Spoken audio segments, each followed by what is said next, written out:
Adam Salton ഒരു മിതഭാഷിയായിരുന്നെങ്കിലും തനിക്ക് താല്പര്യമുള്ളതോ അല്ലെങ്കിൽ താനുമായി ബന്ധപ്പെട്ടതോ ആയ വിഷയങ്ങൾ ഉയർന്നു വരുമ്പോൾ നിസ്സംഗനായി നോക്കി നിൽക്കാൻ അയാൾക്കാവില്ലായിരുന്നു. എന്നുവെച്ചാൽ തൻ്റെ കാൽക്കീഴിൽ തൻ്റെ അനുമതിയില്ലാതെ ഒരു ചെറു പുല്ലുപോലും വളർന്നു വരാൻ അയാൾ അനുവദിച്ചിരുന്നില്ല. ലേഡി ആരബെല്ലയുടെ കീരിഭയത്തെക്കുറിച്ച് തൽക്കാലം കൂടുതൽ അന്വേഷണമൊന്നും വേണ്ടെന്ന നഥാനിയലിൻ്റെ അഭിപ്രായത്തോട് അയാൾ യോജിച്ചെങ്കിലും അനുയോജ്യമായ സമയം ആഗതമാകുമ്പോൾ ആ വിഷയം ഉയർത്തിക്കാട്ടാൻ അയാൾ ഒരുക്കവുമായിരുന്നു. ഈ വിഷയത്തിൽ ഇനി എങ്ങനെ മുന്നോട്ടു പോകാനാകും എന്ന് അയാൾ സദാസമയവും ആലോചിച്ചുകൊണ്ടിരുന്നു. തൻ്റെ പ്രിയപ്പെട്ട കീരിയുടെ ജീവൻ നഷ്ടപ്പെട്ടെങ്കിലും അത്തരത്തിൽ അനുയോജ്യമായ മറ്റൊന്നിനെക്കുറിച്ചാണ് അയാൾ ചിന്തിച്ചിരുന്നത്. അയാളെ അത്ഭുതപ്പെടുത്തിയത് കീരിയും അതിൻ്റെ മരണവും ആ ജീവിയുമായി ലേഡി ആരബെല്ലയ്ക്കുള്ള ശത്രുതയുടെ കാരണങ്ങളുമാണ്. ഏതു സമയത്തും അവർക്ക് നേരെ തൊടുത്തുവിടാൻ കഴിയുന്ന ഒരമ്പ് സജ്ജമാക്കി വെക്കേണ്ടതിൻ്റെ ആവശ്യകത വളരെ പ്രധാനമായിരുന്നു.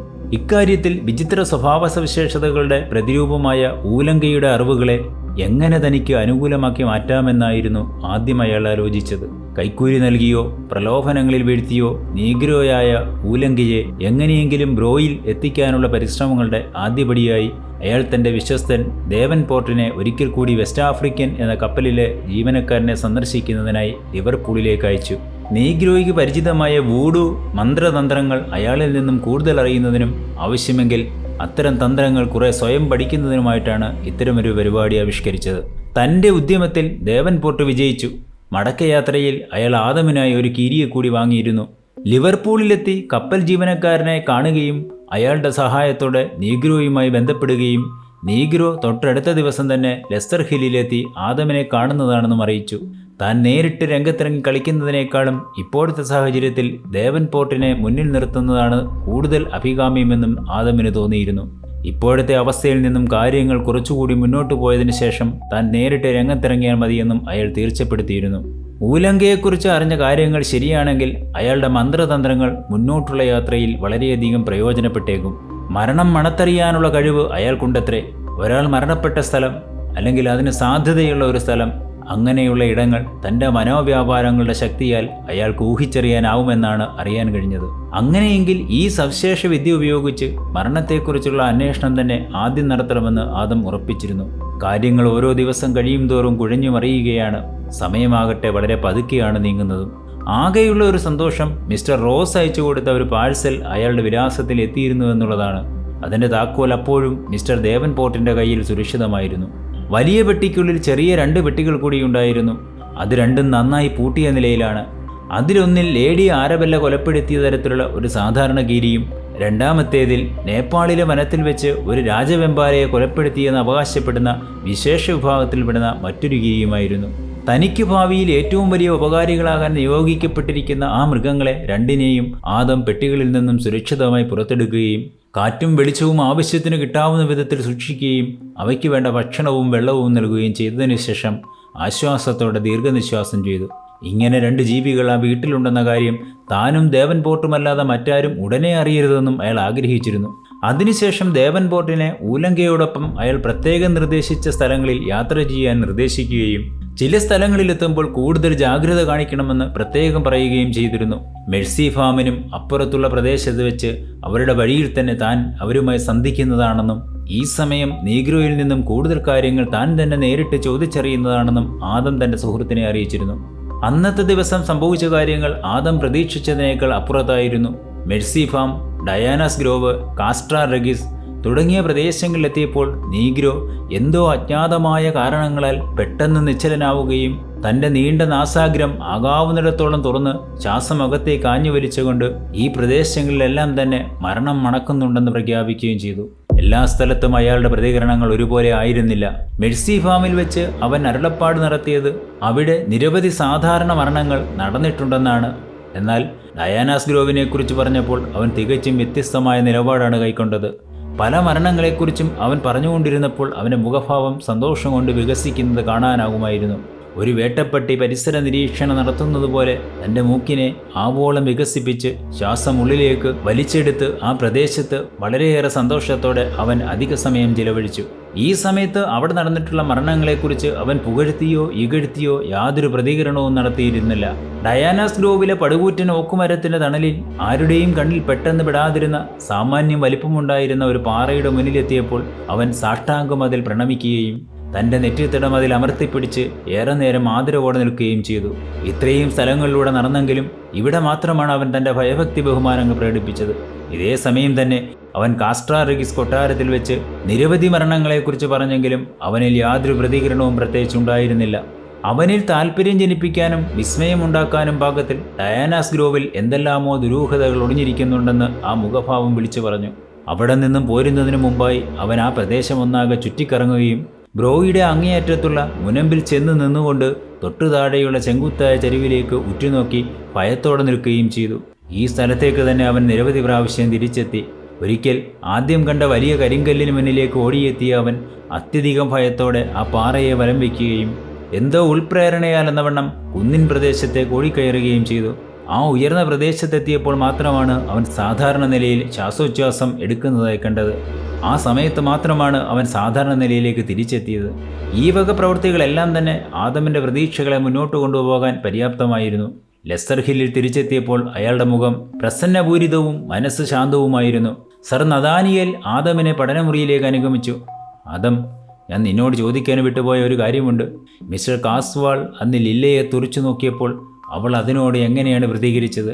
ആ സമയത്ത് അവളുടെ മൊത്തത്തിലുള്ള സ്വഭാവം എങ്ങനെയായിരുന്നു?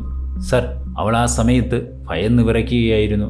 അവൾ അക്ഷരാർത്ഥത്തിൽ തകർന്നു പോയിരുന്നു. ഒരു കഴുകൻ്റെ മുന്നിൽപ്പെട്ട പ്രാവിനെ പോലെ, അല്ലെങ്കിൽ രാജവെമ്പാലയുടെ മുന്നിലകപ്പെട്ട ഒരു പക്ഷിയെപ്പോലെ തന്നെയായിരുന്നു അവൾ. വളരെ നന്ദിയുണ്ടാദം. കാര്യങ്ങളെല്ലാം ഞാൻ ഊഹിച്ചെടുത്തേക്ക് തന്നെയാണ് എത്തുന്നത്. പൗരാണിക കാലം മുതൽക്ക് തന്നെ കാസ്വാൾ കുടുംബാംഗങ്ങൾക്ക് മാസ്മരികമായ ശക്തിവിശേഷങ്ങൾ ഉണ്ടായിരുന്നുവെന്നാണ് വിശ്വാസം. അവരുടെ കണ്ണുകളിലെ തീക്ഷ്ണതയെക്കുറിച്ച് പഠിക്കുന്ന ഒരു വിദഗ്ധനായ മനുഷ്യന് അക്കാര്യം അനായാസം ബോധ്യമാവുന്നതാണ്. മറ്റുള്ളവരുടെ ഉപബോധ മനസ്സിലേക്ക് അവർ അനായാസേന കടന്നു ചെല്ലുന്നു. കഴുകനെയും പ്രാവിനെയും നീ ഇക്കാര്യത്തെക്കുറിച്ച് സൂചിപ്പിച്ച് ഉപമിച്ചല്ലോ, അത് ശരിയാണ്. നമ്മുടെ മുന്നോട്ടുള്ള അന്വേഷണത്തിൽ ഈ ഉപമയ്ക്ക് വലിയ പ്രാധാന്യവുമുണ്ട്. അതിൽ പിടിച്ചു തന്നെയാണ് നാം മുന്നോട്ട് പോകുന്നതും. സന്ധ്യാസമയത്ത് ആദം തൻ്റെ സാധാരണ ഗിരിയുമായി പുറത്തേക്കിറങ്ങി. അയാൾ നേരെ പോയത് ഡയാനാസ് ഗ്രോവിലേക്ക് തന്നെയാണ്. കൊട്ടാരത്തിൻ്റെ പ്രവേശന കവാടത്തിന് മുന്നിൽ ഇറുകിയ വെള്ള വസ്ത്രങ്ങൾ അണിഞ്ഞ് തൻ്റെ ശരീരത്തിൻ്റെ ലാവണ്യം മുഴുവനും പ്രദർശിപ്പിച്ചുകൊണ്ട് ഒരു മാർബിൾ പ്രതിമ കണക്കെ ലേഡി ആരബെല്ല നിൽക്കുന്നതാണ് അയാൾ കണ്ടത്. അയാൾ പുതുതായി വാങ്ങിയ കീരി ലേഡി ആരബെല്ലയുടെ കയ്യിൽ യാതൊരു പ്രശ്നങ്ങളും സൃഷ്ടിക്കാതിരിക്കുന്നത് ആദമിനെ അത്ഭുതപ്പെടുത്തി. അവരുടെ ലാളനകൾ ഏറ്റുവാങ്ങി അവൻ സുഖമായി അവരുടെ കയ്യിലിരുന്നു. ആരബെല്ലയും ആദം നടക്കുന്ന അതേ പാതയിലൂടെ നടക്കാനിറങ്ങിയതായതിനാൽ അവർ രണ്ടുപേരും ഒരേ ദിശയിലേക്ക് തന്നെ ഒന്നിച്ചു നടന്നു. ഡയാനാസ് ഗ്രോവിനും ലെസ്റ്റർ ഹില്ലിനും ഇടയിലുള്ള വഴിവെക്കിലെല്ലാം റോഡിലേക്ക് വെളിച്ചം കടന്നു വരാത്ത വിധം വലിയ വൃക്ഷങ്ങളുടെ ഇലച്ചാർത്തുകൾ തലയ്ക്ക് മുകളിൽ തിങ്ങി നിറഞ്ഞു നിന്നിരുന്നു. ഇലകൾക്കിടയിലൂടെ അരിച്ചെത്തുന്ന മങ്ങിയ വെളിച്ചത്തിൽ വഴിയിലുള്ള വസ്തുക്കളൊന്നും കാഴ്ചയിൽപ്പെടാത്തതിനാൽ ആദം നടക്കാൻ നന്നായി ബുദ്ധിമുട്ടിയിരുന്നു. ആദമിനെ ഏറെ അത്ഭുതപ്പെടുത്തിയത് ഒന്നിച്ച് നടന്നിരുന്ന ആരബെല്ല പെട്ടെന്ന് തന്നെ അപ്രത്യക്ഷമായതാണ്. ആദം അവരെ അന്വേഷിച്ച് വന്ന വഴിയിലൂടെ തന്നെ തിരിച്ചു നടന്നു. അയാൾ ഡയാനാസ് ഗ്രോവിൻ്റെ ഗേറ്റിന് മുന്നിലെത്തിയപ്പോൾ അതാ ലേഡി ആരബെല്ല അവിടെ നിൽക്കുന്നു. അവരുടെ കയ്യിൽ തൻ്റെ കീരിയെ കാണാതിരുന്നപ്പോൾ ആദം അതിനെക്കുറിച്ച് അന്വേഷിച്ചു. ഞാൻ അവനെ കയ്യിലിരുത്തി ഓമനിച്ചുകൊണ്ടിരുന്നപ്പോൾ അവൻ എൻ്റെ കയ്യിൽ നിന്നും ചാടിയ അതാ ആ കാണുന്ന പൊന്തക്കാട്ടിലേക്ക് ഓടിപ്പോയി, അവർ മറുപടി പറഞ്ഞു. നാട്ടുപാതയിൽ കുതിരവണ്ടികൾക്ക് അന്യോന്യം വഴികൊടുക്കുന്നതിനായി ഉണ്ടായിരുന്ന അല്പം വീതി കൂടിയ സ്ഥലത്തു നിന്നും അവർ അതിനെ കണ്ടെത്തുകയും ചെയ്തു. എന്നാൽ തിരികെ കിട്ടിയപ്പോഴേക്കും ആ ജീവിയുടെ സ്വഭാവവും പ്രകൃതവുമെല്ലാം ആകെ മാറിക്കഴിഞ്ഞിരുന്നു. നല്ല ഉത്സാഹ പ്രകൃതിയും ഉന്മേഷവാനുമായിരുന്ന ആ ജീവി ഇപ്പോൾ നിർജീവമായ കണ്ണുകളോടെ ചത്തതിനൊക്കുമേ ജീവിച്ചിരിക്കലുമെന്ന അവസ്ഥയിലാണ്. നിലത്തു നിന്നും അവനെ പൊക്കിയെടുത്തത് ആദമായിരുന്നെങ്കിലും ആരബെല്ല അതിനെ തൻ്റെ കയ്യിലേക്ക് എടുക്കാൻ ശ്രമിച്ചപ്പോൾ ആ ജീവി മരണവിപ്രാളം കാണിക്കാൻ തുടങ്ങി. അവരുടെ കയ്യിൽ നിന്നും എങ്ങനെയും രക്ഷപ്പെടണമെന്ന ഒരു ചിന്ത മാത്രമേ അതിനുണ്ടായിരുന്നുള്ളൂ. ഡയാനാസ് ഗ്രോവിൻ്റെ കവാടത്തിലെത്തിയപ്പോൾ ആദം കീരിയെ തൻ്റെ ഒരു കൈയിൽ മുറുക്കി പിടിച്ചുകൊണ്ട് മറ്റേ കൈയിൽ തൊപ്പിയെടുത്ത് ആരബെല്ലയെ അഭിവാദ്യം ചെയ്തതിനു ശേഷം തിടുക്കത്തിൽ ലെസ്റ്റർ ഹില്ലിലേക്ക് നടന്നു. ഇരുളിൻ്റെ കാഠിന്യം കൂടി വന്നതിനാൽ അവർക്ക് പരസ്പരം കാണാനുള്ള അവസരം പെട്ടെന്ന് തന്നെ ഇല്ലാതായി. വീട്ടിലെത്തിയ ഉടൻ തന്നെ ആദം കീരിയെ അതിൻ്റെ കൂട്ടിൽ നിക്ഷേപിച്ചിട്ട് മുറി ഭദ്രമായി പൂട്ടി. നേപ്പാൾ നിവാസിയായ മറ്റേ കീരി തൻ്റെ കൂട്ടിനുള്ളിൽ അപ്പോഴും ശാന്തനായി കാണപ്പെട്ടു. ആദം തുടർന്ന് തൻ്റെ സ്റ്റഡി റൂമിലേക്കാണ് പോയത്. അല്പസമയത്തിനുള്ളിൽ തന്നെ മിസ്റ്റർ നഥാനിയേലും അവിടെ എത്തിച്ചേർന്നു. മുറി ഭദ്രമായി അടച്ചുപൂട്ടിയതിനു ശേഷം അവർ രണ്ടാളും സംഭാഷണത്തിൽ മുഴുകി. ആദം, ഞാനിപ്പോൾ ഇങ്ങോട്ട് വന്നത് കാസ്വാൾ കുടുംബത്തെക്കുറിച്ച് നിനക്ക് താല്പര്യമുള്ള കുറച്ച് ചരിത്രം വ്യക്തമാക്കുന്നതിനായിട്ടാണ്.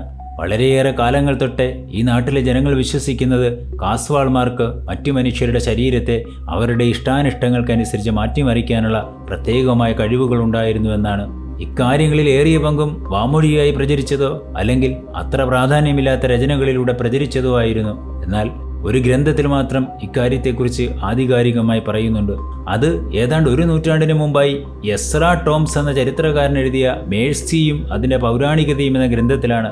പാരീസിലെ മെസ്മറും എഡ്ഗാർ കാസ്വാളും തമ്മിലുള്ള സൗഹൃദവും അതിൻ്റെ ആഴവും ഈ കൃതിയിൽ വ്യക്തമായും പ്രതിപാദിക്കുന്നുണ്ട്. അതീന്ദ്രിയ ശക്തികൾ ആർജിക്കുന്ന കാര്യത്തിൽ കാസ്വാൾ മെസ്മറെ തൻ്റെ ഗുരുവായി സ്വീകരിച്ചിരുന്നു. പിന്നീട് മെസ്മറുടെ അടുത്ത അനുയായിയായിട്ടും കാസ്വാൾ പ്രവർത്തിച്ചിരുന്നുവെന്ന് ഈ ഗ്രന്ഥത്തിൽ വ്യക്തമാക്കുന്നു. എഡ്ഗാർ കാസ്വാൾ പാരീസ് വിട്ടപ്പോൾ മെസ്മറുടെ നിരവധി ഗ്രന്ഥങ്ങളും ഒട്ടനവധി ഉപകരണങ്ങളും അവിടെ നിന്നും കടത്തിക്കൊണ്ടുപോയത്രേ. ഈ ഉപകരണങ്ങളോ പുസ്തകങ്ങളോ അയാളെ സംബന്ധിച്ചിടത്തോളം സ്വതന്ത്രമായി ഉപയോഗിക്കാൻ പറ്റുന്നത് ആയിരുന്നില്ല. എന്നിട്ടും അയാൾ അതെല്ലാം സ്വന്തമാക്കുകയായിരുന്നു. മെസ്മർ പിൽക്കാലത്ത് തൻ്റെ ഒരു പഴയ സുഹൃത്തിനോട് വ്യക്തമാക്കിയത് താൻ അതെല്ലാം തൻ്റെ പഴയ വിദ്യാർത്ഥിക്ക് സ്വമേധയാ നൽകിയതാണെന്നാണ്. എന്തുതന്നെയായാലും പിന്നീടൊരിക്കലും ആ ഗ്രന്ഥങ്ങളും വിലപ്പെട്ട ആ ഉപകരണങ്ങളും മെസ്മറുടെ അടുത്തേക്ക് തിരിച്ചെത്തിയില്ല. ഈ സമയം ഒരു വേലക്കാരൻ ആദമിനെ സമീപിച്ചിട്ട് പുറത്തെ കൂട്ടിൽ നിന്നും വിചിത്രമായ എന്തെല്ലാമോ ശബ്ദകോലാഹലങ്ങൾ ഉയർന്നു കേൾക്കുന്നുണ്ടെന്ന് അറിയിച്ചു.